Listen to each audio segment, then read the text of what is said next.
The wine glass slipped from my fingers, shattering against the kitchen tile. Red liquid splashed across the pristine white floor like arterial spray. I couldn't move, couldn't breathe, as Greg's words hung in the air between us. "She's pregnant, Hadley. I'm leaving you for her." 15 years of marriage, reduced to 9 words over our usual Thursday night dinner. The chicken was still in the oven, getting drier by the second. How absurd that I was thinking about overcooked poultry while my life imploded. Who? The question scraped past my lips. Vanessa Thompson. From accounting. He dabbed his mouth with his napkin, precise and proper, like he was discussing the weather. "She's 28, and we've been seeing each other for 8 months. 8 months. While I'd been planning our anniversary trip to Italy, while I'd been hosting his mother for Sunday dinners, while I'd been living in a fantasy." "You're joking." My voice sounded distant, hollow. "I've never been more serious." Greg straightened his tie, the blue silk one I'd given him for Christmas. "I've already spoken to my lawyer. The papers will be ready tomorrow." The oven timer chimed, its cheerful ding mocking me. I turned it off mechanically, leaving the ruined dinner inside. The spilled wine was seeping into my slippers, but I couldn't bring myself to clean it up. "When?" I managed. "When what?" "When did you stop loving me?" Greg sighed, like I was being difficult on purpose. "Don't be dramatic, Hadley. These things happen. People grow apart. You've been stagnant. Vanessa understands my ambitions." Stagnant. The word hit like a slap. I'd put my own career on hold to support his, managed his household, played the perfect corporate wife. And I was stagnant? "I'll stay at the Four Seasons until we sort out the arrangements," he continued, standing up.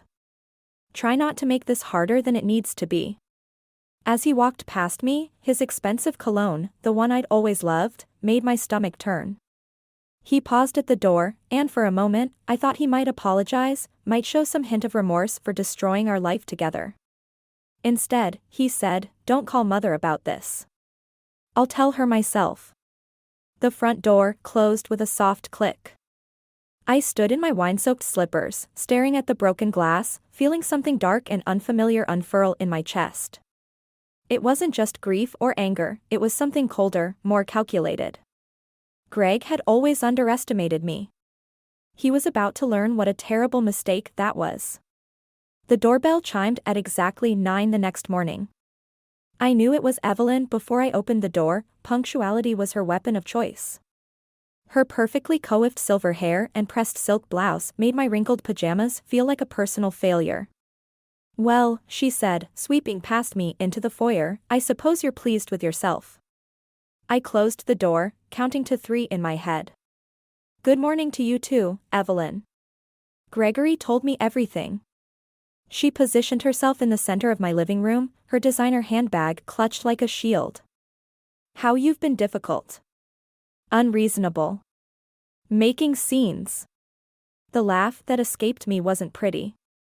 "Did he mention his pregnant girlfriend?" "Affairs happen, Hadley. In our circle, we handle these things with dignity." Her lips thinned. "But you've never quite understood our ways, have you? 15 years of these subtle jabs, these delicate cuts." I remembered the first Sunday dinner, when she'd remarked how charming it was that I used store-bought pie crust. The Christmas she'd given me etiquette books. The constant suggestions about tennis lessons and country club memberships. "You're right," I said, moving to the kitchen. "I never did master the art of polite humiliation." She followed, her heels clicking against the hardwood. "There's still time to salvage this situation. Gregory is willing to be generous, despite your emotional outbursts." I busied myself making coffee, hiding my trembling hands. "Generous? Like when he drained our joint account last night?" That made her pause. "He's protecting his assets. Standard procedure." "Is that what he told you about the offshore accounts too?" The silence that followed was sharp enough to cut. I turned to find Evelyn's perfectly composed face showing the first crack I'd ever seen. What offshore accounts? Ask your son. I slid a coffee cup toward her, black with 2 sugars, exactly how she liked it. Or better yet, ask his accountant. The one who quit last month. You're lying. But her hand shook as she reached for the cup. For 15 years, I managed your son's schedule, his social calendar, his household. Did you really think I didn't know where the money went? I leaned against the counter. Did you think I was just the pretty, simple wife who wouldn't notice? Evelyn set the untouched coffee down. For a moment, something flickered across her face, not quite sympathy, but recognition perhaps. Then her mask slipped back into place. Whatever you're planning, she said quietly, remember that you're not just fighting Gregory. You're fighting our entire family. No, Evelyn. I met her gaze steadily. I'm finally fighting back.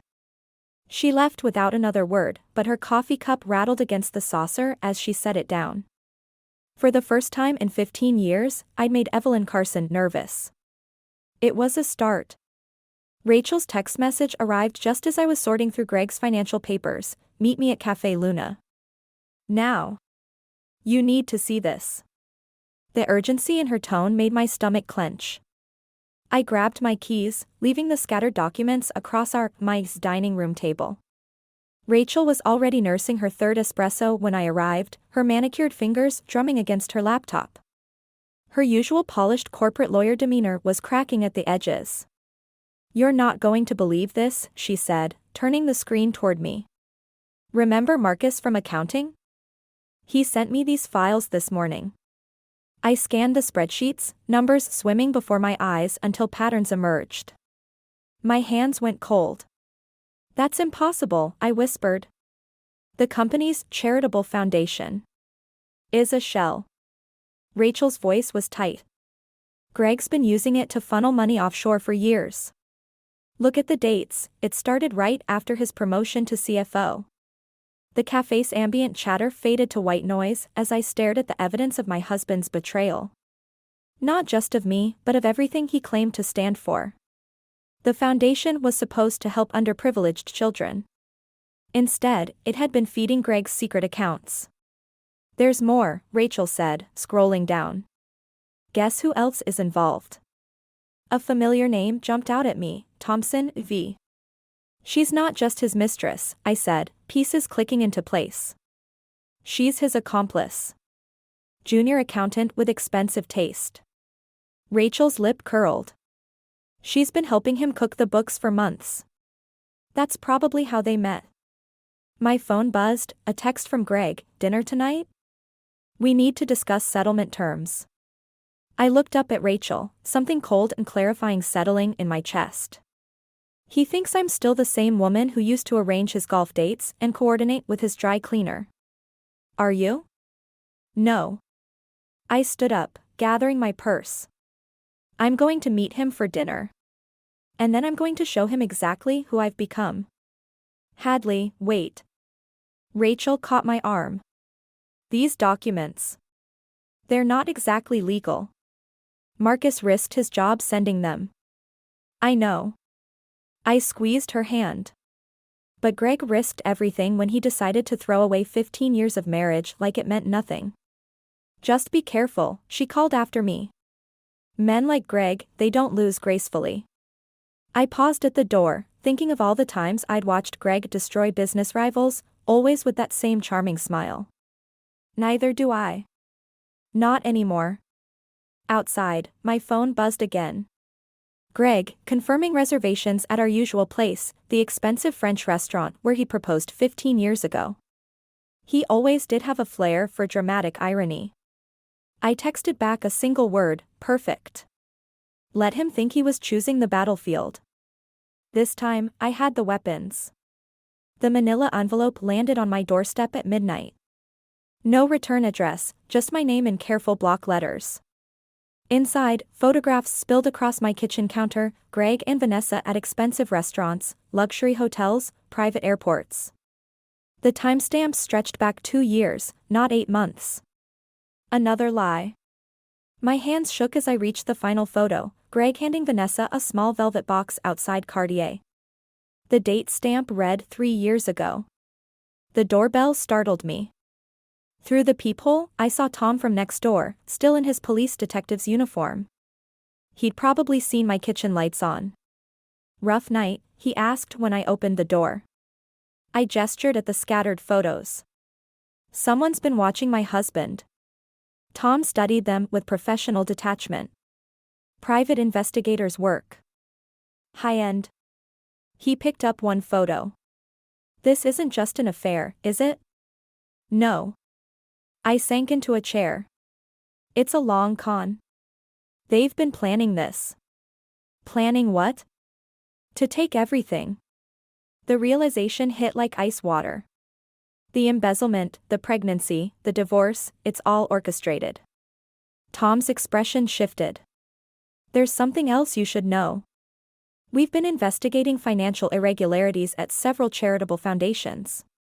Your husband's name came up." My laugh sounded hollow. "Let me guess, you can't tell me more." "Officially, no." He hesitated. "Unofficially. Be careful. These investigations have a way of finding convenient scapegoats. Usually the spouse who manage the household finances." The implication landed like a punch. Greg wasn't just leaving me, he was setting me up to take the fall. My phone buzzed, Rachel calling. I let it go to voicemail, needing time to think. "I could lose everything," I said quietly. "Or," Tom replied, "you could get ahead of this." I looked at him sharply. "What do you mean?" "Sometimes the best defense is a good offense." He stood up. "But whatever you're planning, remember, Greg's not working alone. Neither should you." After he left, I played Rachel's voicemail. "Hadley, Marcus was fired today. Greg knows we have the files. He's moving fast. Call me." I stared at the photos spread across my counter, seeing them with new eyes. Greg and Vanessa hadn't just betrayed me, they'd underestimated me. They thought I was still the trusting wife, the perfect hostess, the convenient fall guy. My phone buzzed again, a text from an unknown number, "Need to meet." "I know what they're planning. Tomorrow, 9 a.m., Riverside Park."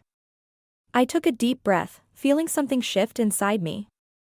Greg had taught me well over the years, how to smile at enemies, how to keep secrets, how to wait for the perfect moment to strike. Time to put those lessons to use. The safety deposit box key felt heavy in my palm. I'd forgotten about it until this morning, when I found it taped beneath Greg's desk drawer. Now, standing in the bank vault, I realized why he'd hidden it so carefully. Inside the box lay a USB drive, a passport I'd never seen before, and documents for an account in the Cayman Islands. The name on everything, Harrison Green. Greg's alias. My phone vibrated, Tom calling. I let it go to voicemail. The bank manager hovered nearby. "Will you need anything else, Mrs. Carson?" "Actually, yes." I smiled, channeling 15 years of being the perfect corporate wife. "I'd like to access my husband's other box as well."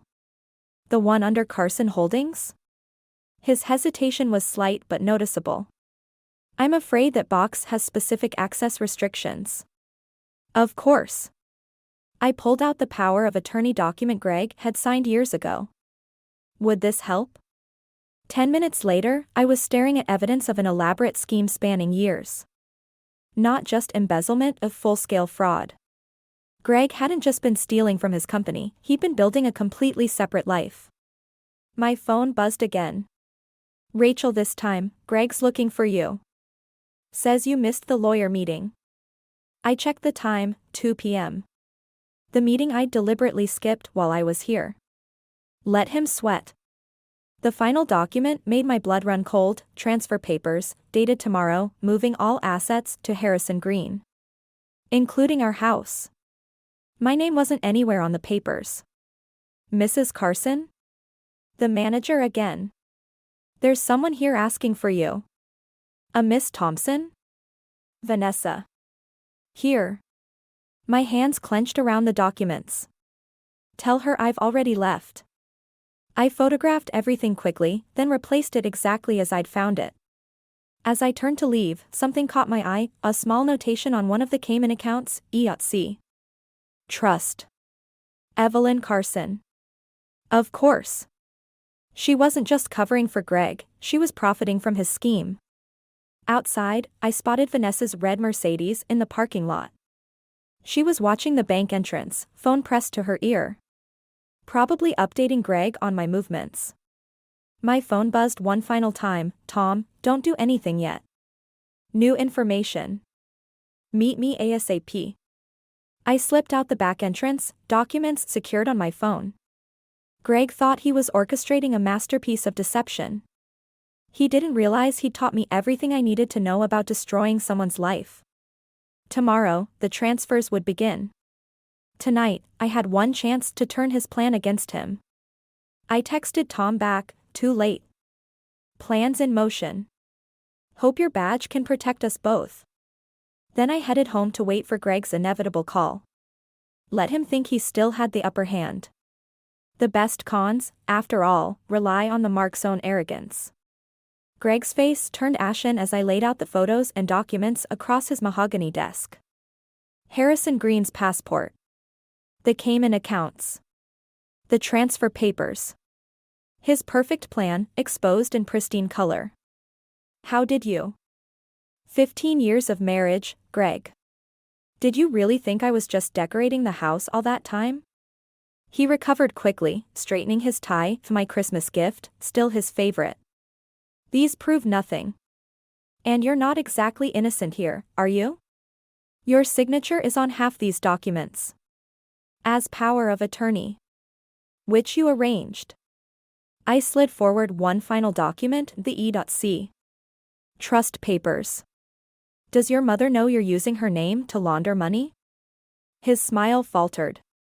You wouldn't dare involve her. Try me. The office door opened. Vanessa walked in, followed by two men in suits. Not lawyers, their posture screamed federal agents. Mrs. Carson, one said, we need you to come with us. Greg's smile returned, triumphant. Did you really think I wouldn't have a contingency plan? Every transaction, every transfer, they all lead back to you. She's been embezzling for years, Vanessa added, her hand protectively over her stomach. We only recently discovered it. I reached for my phone to call Tom, but Greg held up my cell. Looking for this? Found it in your purse while you were in the bathroom. Interesting texts with Detective Harris. Conspiracy, obstruction of justice, that's serious stuff, honey. The agents moved closer. My carefully constructed plan crumbled as I realized Greg had orchestrated this moment perfectly. Every document I'd gathered, every piece of evidence, he'd let me find it all. I was never the player, I was the mark. You can't. Can't what? Greg stood, straightening to his full height. Can't protect my company from my unstable, vindictive ex-wife? Can't defend myself against her baseless accusations?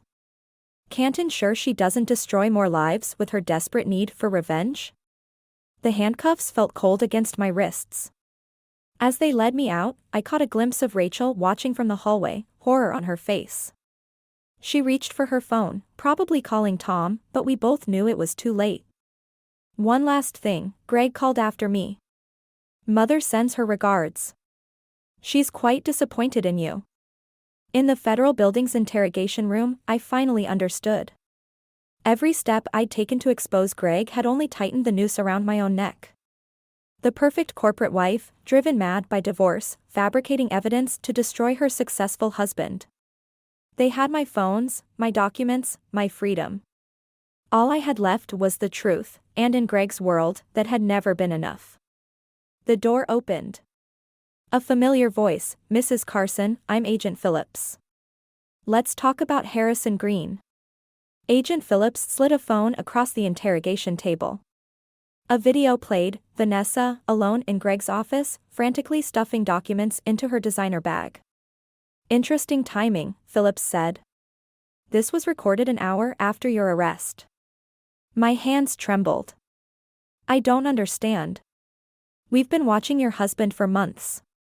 Miss Thompson got sloppy when she realized she wasn't the only one Greg was betraying. The door opened. Tom walked in, badge displayed. Not just my neighbor after all. Show her the rest, he said. Another video, Greg in his office with Evelyn, arguing. The timestamp showed it was from this morning. You promised me security, Evelyn spat. Instead, you've risked everything on that girl. Mother, please. I won't go to prison for you, Gregory.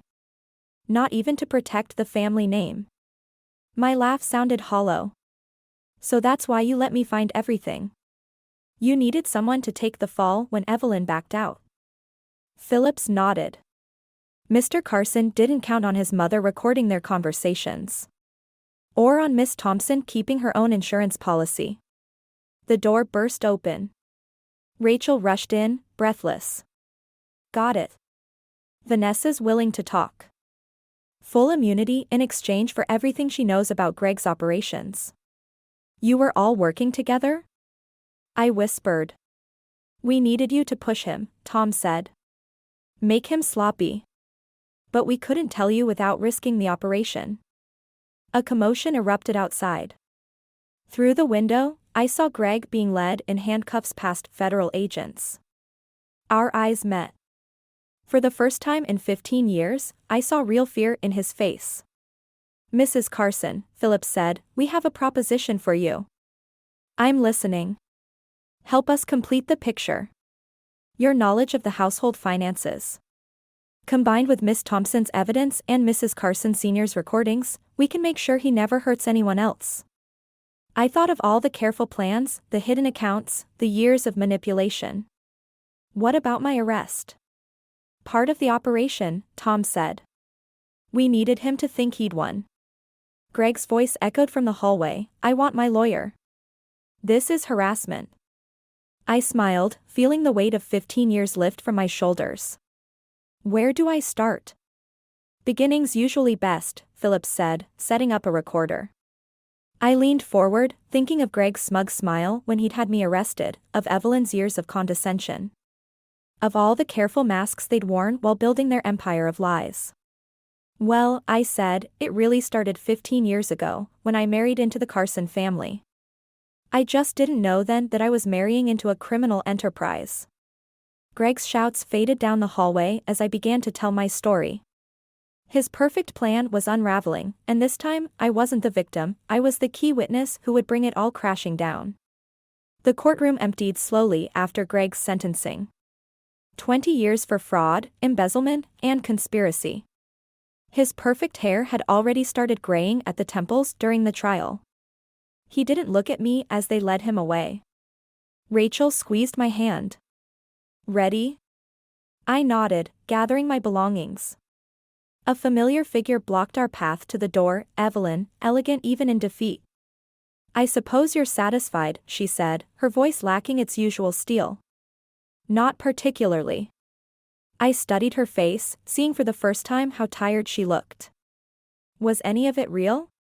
The family name, the legacy, the perfect marriage? We all play our parts, Hadley.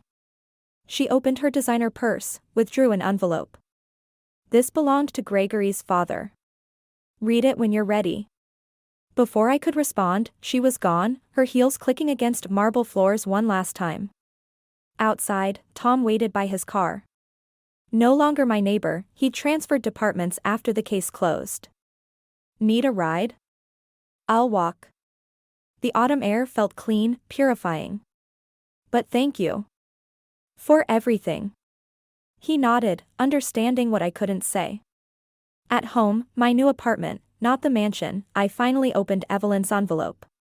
Inside, a yellowed letter revealed a different kind of Carson legacy, another wife, another fraud, another cover-up. Greg had learned his tricks from the master. My phone buzzed, Vanessa, now 7 months pregnant, asking to meet.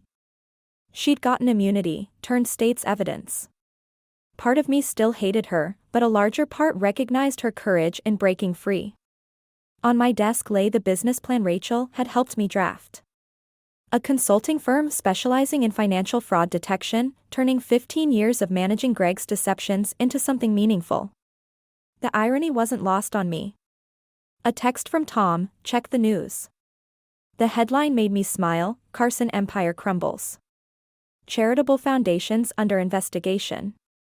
The family name Greg and Evelyn had protected so fiercely, now synonymous with scandal. I poured a glass of wine, the same vintage I'd spilled the night Greg confessed his affair. Back then, I'd felt shattered. Now, those pieces had reformed into something stronger, sharper. The doorbell rang. Through the peephole, I saw Rachel with takeout and case files. Not revenge planning this time, legitimate work for our first client. I opened the door, letting in the fresh air and possibility. The Carson legacy of lies had ended with Greg's generation. Mine was just beginning, built on a foundation of truth, even if that truth had been paid for in broken glass and spilled wine. Tomorrow would bring new challenges, new deceptions to unravel. But tonight, I had good wine, honest work, and real friends. It wasn't the ending I'd planned 15 years ago, but it was better. It was mine.